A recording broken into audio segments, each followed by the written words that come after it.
Polythene এখন ভুল করেও আপনারা ফেলে দেবেন না। আমরা যে বাজার থেকে ফল, সবজি যখনই কিনে নিয়ে আসে এই ধরনের পলিথিনগুলো কিন্তু পেয়েই যাই। আমরা অনেক সময় কী করি এই ধরনের পলিথিনগুলোকে কিন্তু ফেলে দিই। তাই এই ধরনের পলিথিন দিয়ে আমরা অনেক জিনিস তৈরি করে নিতে পারি, হাজার, হাজার টাকা বাঁচিয়ে ফেলতে পারি। এখানে সেরকমই আমি একটি জিনিস, অসাধারণ জিনিস দেখাবো যেটা বাজার থেকে কিনতে গেলে আমাদের অনেকটা টাকাই খরচা করতে হয়। আমি এখানে 2 কালারের পলিথিন নিয়েছি, সাদা আর কালো। সবার প্রথমে কালো কালারের পলিথিনটাকে দেখুন এইভাবে ভাঁজ করে নেব। আর যে জোড়া অংশটা আছে নিচের দিকে সেটাকে কেটে ফেলে দিতে হবে। তারপর পলিথিনটাকে এইভাবে আমরা ছোট, ছোট টুকরো করে নেব। এইভাবে আমি একটি পলিথিন কাটা দেখাচ্ছি। এইভাবে আরও পলিথিন আমাদের কেটে নিতে লাগবে। সাদা কালারের পলিথিনও এইভাবে কেটে নেব। তারপর কি করব, এইভাবে যে টুকরোগুলো কেটে নিলাম সেটাকে এইভাবে আমি খুলে নিচ্ছি। খুলে নেওয়ার পর একটি পলিথিনের ওপরে রেখে আরেকটি পলিথিন নিচ দিয়ে এইভাবে ঢোকালেই দেখবেন দড়ি মতো তৈরি হয়ে যাবে। আর যদি দড়িটা কোনো কারণে ছিঁড়ে যায় আবারও আপনারা এইভাবে ছোট্ট একটি গিঁট দিয়ে নেন। খুব জোরে টানবেন না, তাহলে কিন্তু এইভাবে আমার মতো ছিঁড়ে যাবে। তাই হালকা করে একটু জোরে টেনে এইভাবে গিঁট তৈরি করতে হবে। চলুন তাহলে এইভাবেই আমরা কালো পলিথিন আর সাদা পলিথিনের দড়ি তৈরি করে নিই। এখানে দেখুন আমি অনেকটাই সাদা পলিথিনের দড়ি, কালো পলিথিনের দড়ি তৈরি করে নিলাম।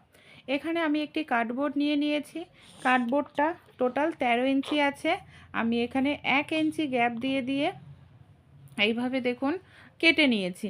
অতিরিক্ত ছোটও করা যাবে না, আবার অতিরিক্ত কিন্তু বড় করাও যাবে না, তাহলে ভালো লাগবে না। এইভাবে 1 ইঞ্চি কিংবা আপনারা চাইলে হাফ ইঞ্চিও নিতে পারেন। 2 ইঞ্চি নেবেন না, তাহলে অনেকটা বড় হয়ে যাবে। আমি দেখুন এই কার্ডবোর্ডটার ওপরের দিকে এমনকি নিচের দিকেই এইভাবে কিন্তু 1 ইঞ্চি গ্যাপ দিয়ে দিয়ে লাইন করে নিয়েছি। আর এইভাবে লাইন করে আমাদের কি করতে হবে, যে 1 ইঞ্চি গ্যাপগুলো আছে সেই 1 ইঞ্চি গ্যাপ দিয়ে দিয়ে কেটে নিতে হবে। এখানে আমি কাঁচির সাহায্যে আগে থেকেই দেখুন কেটে আমি এখানে রেডি করে রেখেছি। সমান সমান করে এইভাবে ইঞ্চি করে এই যে দেখুন সাইডগুলো কার্ডবোর্ডের কেটে রেখেছি। এবার আমরা কিভাবে তৈরি করব জিনিসটা চলুন তাহলে দেখে নিই।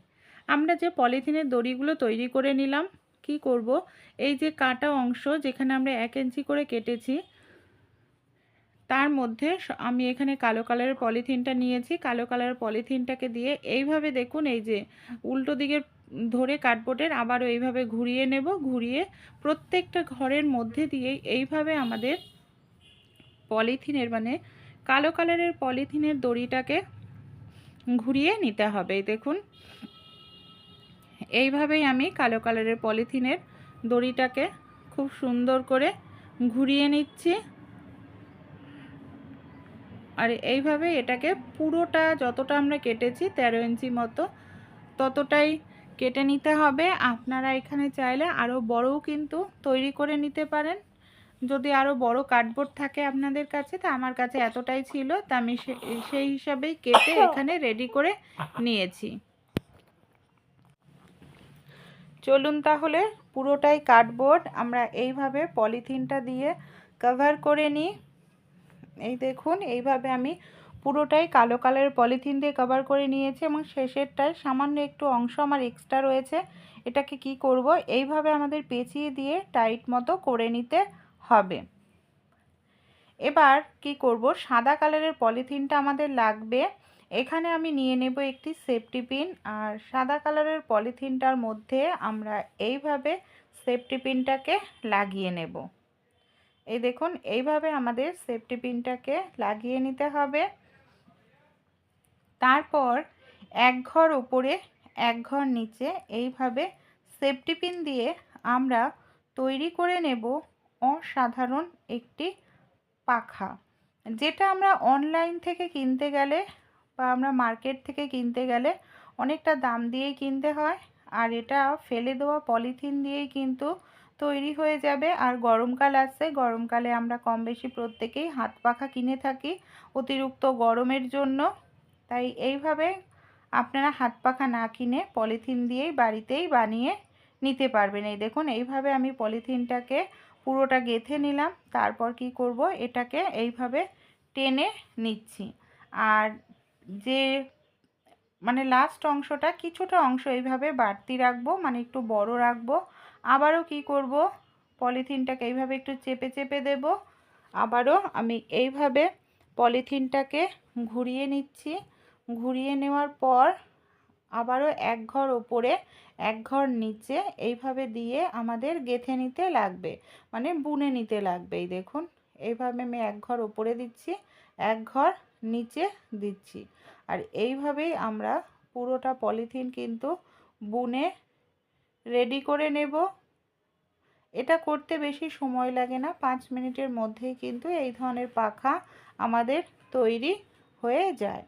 চলুন তাহলে এইভাবেই আমরা পুরোটাই বুনে নিই। তারপর আমি আপনাদের দেখাবো যে এটার সাহায্যে কিভাবে আমরা পাখা তৈরি করে নিতে পারি। এই দেখুন, আমি কিন্তু এখানে অনেকটা বুনে নিয়েছি, দেখতে পাচ্ছেন, অর্ধেকের বেশি। আর এইভাবেই আমাদের ঘুরিয়ে ঘুরিয়েই কিন্তু বুনে নিতে লাগবে। আর যখন আমরা বুনবো এটা অবশ্যই একটু টাইট করে নিচের দিকে চেপে দিতে হবে। তাহলে কি হবে, জিনিসটা যদি আপনাদের টাইট হয় অনেক দিন টেকসই হবে, সহজে নষ্ট হবে না। তাই যখন বুনবেন, বোনা হয়ে গেলে মানে এই সাদা কালারের যে মানে ওপরের দিকটা যেটা দেবেন সেটাকে একটু চেপে এইভাবে নিচের দিকে নেবেন আর একটু টাইট করে এটা বুনতে হবে। তাহলে কি হবে, জিনিসটা আপনাদের অনেকটাই মজবুত হবে আর অনেক দিন টেকসই হবে। এইভাবেই আমি টাইট করেই কিন্তু পুরোটা অংশ, এই যে দেখুন নিচের দিকে এইভাবে আমি চেপে দিচ্ছি। আর এটাকে এইভাবেই কিন্তু চেপে দিয়ে আমাদের বুনে নিতে লাগবে, তাহলে জিনিসটা টাইট হবে। ঢেলা হলে কিন্তু ঠিকঠাক মতো হাওয়া হতে চাইবে না, তাই একটু টাইট করেই কিন্তু আমাদের এটাকে এইভাবে বুনে নিতে লাগবে। চলুন বাকি যে অংশটা আছে আমরা বাকি অংশটাকেও এইভাবে বুনে নিয়ে রেডি করে নিই। এই দেখুন, আমি আরও এক ঘর বুনে নিলাম। পুরোটা এখানে আমার বোনা হয়ে গেছে, একেবারে রেডি। এবার আমরা কি করব, এই যে কার্ডবোর্ডের মধ্যে পলিথিনের দড়িগুলো রয়েছে না, এই পলিথিনের দড়িগুলোকে আমাদের খুব ভালো করে এইভাবে খুলে নিতে লাগবে। এই দেখুন, পলিথিনের সব দড়িগুলোকে আমি এইভাবে খুলে নিচ্ছি। আর এটা খুব সহজে খুলেও যায়, দুপাশ থেকেই খুলে নিতে হবে। আপনারা যদি চান আরও বড় করতে, তাহলে আরও বড় কার্ডবোর্ড নেবেন, তাহলে আরও বড় তৈরি হবে পাখা। এবার আমাদের কি করতে হবে, এই দেখুন পাখার যে এটা কিন্তু অনেকটাই রেডি হয়ে গেছে। এখানে আমরা যে শেষ অংশটা রয়েছে সেটাকে আমরা এইভাবে সেফটি পিনের সাহায্যে এইভাবে ঢুকিয়ে কি করব, টাইট করে আমাদের একটি গিট দিয়ে নিতে লাগবে। গিট দেওয়ার পর কি করব, আমরা এই অংশটাকে কেটে বাদ দিয়ে দেব। এইভাবে গিট দিয়ে নিচ্ছি, গিট দিয়ে আমরা কেটে দেখুন একদম ছোট্ট করে কেটে বাদ দিয়ে দিচ্ছি। আর প্রথম যে মাথায় আমরা কিছুটা অংশ মানে বড় রেখেছিলাম, সেই বড় অংশটাকেও আবারও আমি গিট দিয়ে আটকে নেব। এই যে এই মাথাটা এইভাবে এই কালো কালারের মধ্যে মানে কালো কালারের পলিথিনের দড়ির মধ্যে ঢুকিয়ে নেব। তারপর ছোট্ট করে একটি টাইট করে আমরা গিট বেঁধে দেব। এই যে এইভাবে আমাদের টাইট করে গিট বাঁধতে হবে। আপনারা যদি আরও পলিথিনের কালার নিতে চান, 3-4 রকমের কালারের পলিথিন, তাও কিন্তু নিয়ে নিতে পারেন। এবার আমাদের নিয়ে নিতে হবে একটি লাঠি। এই ধরনের যে আমাদের বাড়িতে লাঠি থাকে বা যে কোনো লাঠি হোক, পাইপ হোক, সেটা নিয়ে নেবেন, একটু লম্বা ধরনের। তারপর এই যে সাইডের যে কালো কালারের ঘরগুলো রয়েছে, এই যে এই ঘরগুলোর মধ্যে আমরা কি করব, এই লাঠিটাকে দেখুন এইভাবে ঢুকিয়ে দেব। এই যে এইভাবে আমাদের মানে এক একটা ঘরের মধ্যে লাঠিটাকে এইভাবে ধীরে ধীরে ঢুকিয়ে নিতে লাগবে। পুরো কালো কালারের সবগুলো ঘরের মধ্যে আমি লাঠিটা ঢুকিয়ে নিয়েছি। এবার আমরা এই যে সাদা কালারের দড়ি রয়েছে, সেফটি পিন ঢুকিয়ে সাদা কালারের দড়িটার সঙ্গে লাঠিটার আর এটাকে আমাদের না খুব টাইট করে একটু আটকে নিতে হবে, যাতে এটা লাঠির সঙ্গে টাইট হয়ে থাকে। এই দেখুন এইভাবে আমি টাইট করে এর মধ্যে ঢুকিয়ে দিচ্ছি। আর এইভাবে টাইট করে আমাদের খুব ভালো করে এটাকে আটকে পেঁচিয়ে নিতে লাগবে। আর এটাকে এইভাবে ঘরটা তুললে কি হবে, যখন আমরা হাওয়াটা করব তখন কিন্তু এটা আর নড়াচড়া করবে না, একই জায়গার মধ্যে থাকবে। এইভাবে সেফটি পিনের সাহায্যেই দেখুন আমি টাইট করে সাদা কালারের পলিথিনটা দিয়ে আমি এইভাবে লাঠির সঙ্গে বুনে নিচ্ছি। আর এইভাবে বুনে নিলে একেবারে নির্দিষ্ট জায়গায় থাকবে, নড়াচড়া আমাদের করবে না। তাই পুরোটাই এইভাবে আমাদের বুনে নিতে হবে, তাহলেই কিন্তু একেবারে টাইট হয়ে যাবে। আপনারাও কিন্তু বাড়িতে এইভাবে তৈরি করে নিতে পারেন। দেখবেন যদি আরও 2-3টে কালার দেন তাহলে আরও সুন্দর তৈরি হবে। এই দেখুন পুরোটাই আমি এইভাবে বুনে নিলাম, আর নিচের যে অংশটা রয়েছে সেই অংশটাকেও এইভাবে আমি বুনে কভার করে নিচ্ছি। পুরোটাই যদি কভার করতে পারেন তাহলেও কিন্তু ভালো হয়। তাহলেই আমাদের তৈরি হয়ে গেল পলিথিন দিয়ে খুব সুন্দর একটি পাখা। এটা কিন্তু দারুণ হাওয়া হবে, আর এটা একদম হালকা হয়, অতিরিক্ত ভারীও হয় না, আর হাওয়াটাও কিন্তু ভালো হয়। তাই আপনারাও কিন্তু এইভাবে বাড়িতে পলিথিন দিয়ে পাখা তৈরি করে নিতে পারেন, মানে হাত পাখা। দেখবেন খুব কম সময়ের মধ্যেই তৈরি হয়ে যাবে, হাওয়াও খেতে পারবেন। আমি এই নিচের অংশটাও পুরোটা বুনে নিয়েছি লাঠিটার, আর দেখুন কত সুন্দর এটা হাওয়া হচ্ছে।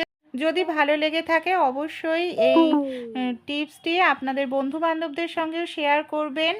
আর যদি ভালো লাগে আপনারা নিজেরা তৈরি করবেন। কমেন্ট করে জানাতে ভুলবেন না যে আপনাদের কেমন লাগলো। ভালো লাগলে অবশ্যই সাপোর্ট করবেন।